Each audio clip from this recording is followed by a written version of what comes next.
Bonjour les gestionnaires avisés, j'espère que tu vas bien aujourd'hui. Alors écoute, aujourd'hui on va se parler d'un thème bien particulier.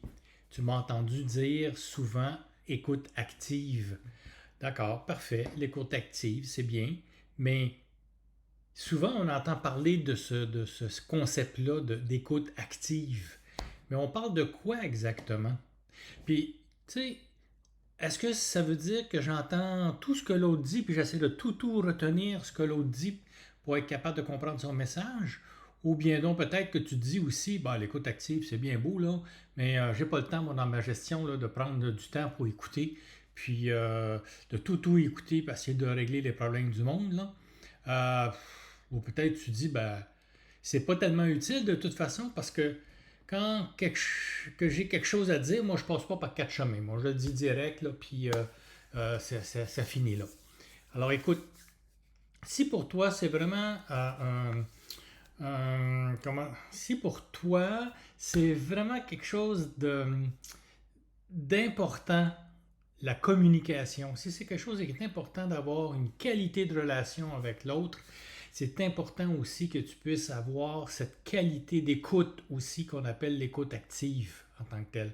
Puis l'écoute active, au fond, là, ça va être quelque chose de simple et ça va te faire gagner du temps dans la relation, dans la discussion ou le dialogue, puis tu vas gagner du temps en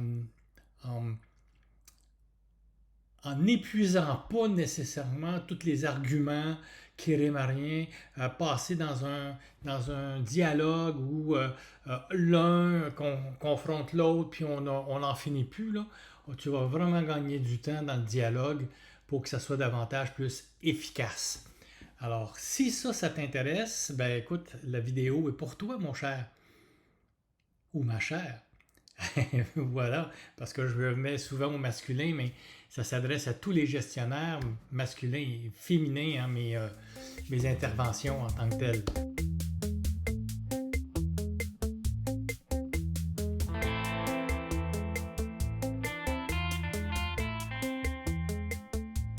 Je m'appelle Claude Bougie et je suis formateur en communication consciente et j'aide et accompagne les gestionnaires comme toi à devenir de meilleurs leaders d'influence dans leur milieu.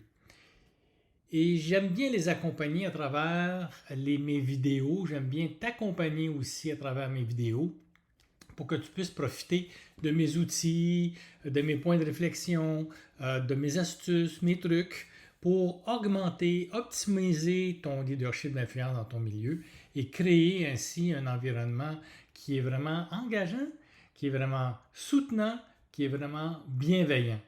Alors aussi, reste jusqu'à la fin parce que j'ai une offre spéciale à te faire pour que tu puisses à ce moment-là ne pas avoir écouté pour rien. C'est une offre gratuite. Voilà. L'être humain, c'est un être d'émotion. Même pour ceux qui paraissent les plus rationnels, les plus cartésiens, ils vont de toute façon travailler avec leurs émotions. Ils vont le cacher peut-être, ils vont se faire une carapace, mais on est tous des êtres d'émotion. On ne choisit pas nos mots, nos phrases au hasard. Ça va vraiment avec l'idée de comment on se sent à l'intérieur puis comment on veut le laisser paraître à l'extérieur. Donc, il traduit aussi nos émotions par le langage, par les phrases qu'on emploie en tant que telles. Il traduit ces émotions-là aussi, mais par aussi le non-verbal. Alors, quand on parle d'écoute active, on parle aussi de être sensible à ce qui se passe en avant de nous, c'est quoi le comportement qui est là, c'est quoi son comportement non verbal. Et quand je parle du comportement non verbal, je parle aussi de l'attitude physique. Est-ce qu'il est retiré, est-ce qu'il est en avancée, est-ce qu'il est un peu, je dirais, en confrontation ou en tout cas en recul. Mais ça aussi, c'est quoi son timbre de voix, c'est quoi son rythme, est-ce que dans son langage ou dans sa façon de parler, c'est une voix plus étouffée, c'est une voix plus saccadée, et il y a aussi donc tous les mots qu'il va employer. Donc, sa physiologie, sa façon de s'exprimer, les mots qui vont être employés, c'est le contexte dans lequel on doit regarder notre écoute active. Ça semble être beaucoup, hein? Mais c'est de cette façon-là qu'on communique de façon consciente et surtout inconsciente. Parce qu'il y a comme 93% du message qui est non-verbal et 7% du message qui est verbal avec les mots. Donc, c'est quand même intéressant de pouvoir porter une attention particulière à comment la personne se livre aussi à travers son message. Donc, l'écoute active, c'est pas nécessairement d'écouter tous ces mots, toutes ces phrases. Mais on écoute quoi au juste? Bien, on va écouter dans le fond vraiment non pas ce que la personne dit, mais on va se synchroniser avec ce que la personne est en train de vivre à travers les mots qu'elle nous donne. Donc, la question qu'on doit se poser, c'est qu'est-ce qu'elle vit juste là, dans l'instant présent, pendant qu'elle me parle? C'est quoi à ce moment-là son message en arrière? C'est quoi qu'elle veut vraiment dire?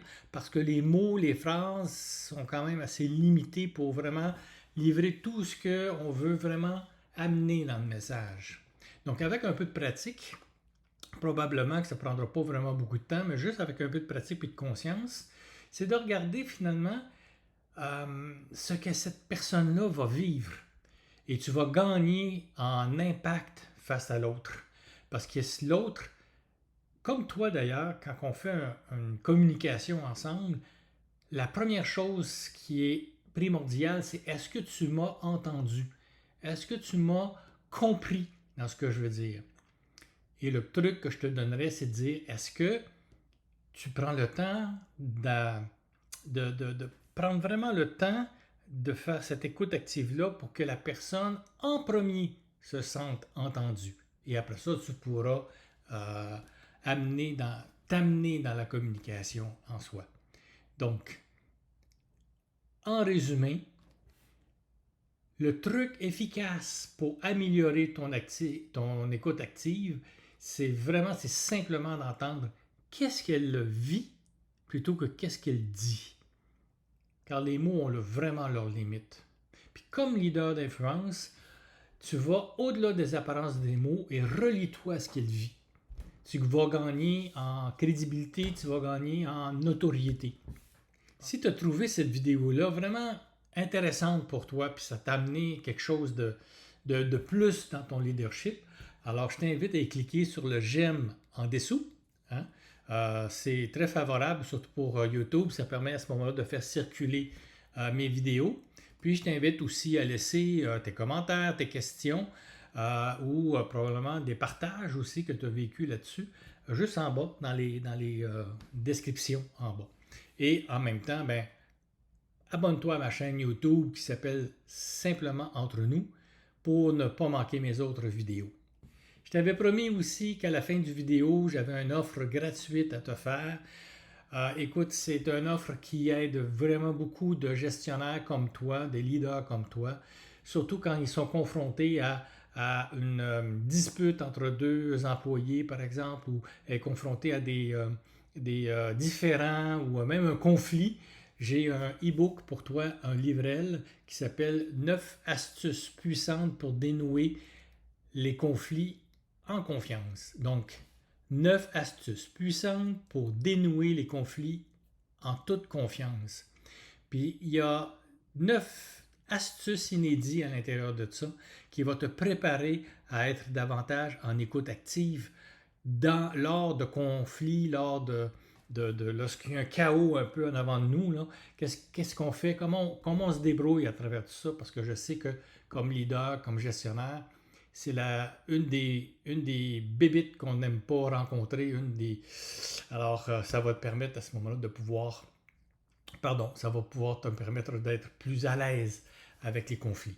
Alors, tu as juste à cliquer sur le lien qui est dans le descriptif en bas et puis tu recevras ton outil gratuit. Voilà, je te souhaite vraiment des belles journées devant toi et écoute, si tu as des commentaires à me laisser ou quoi que ce soit, gêne-toi pas. Puis on se revoit dans la prochaine vidéo. Bonjour!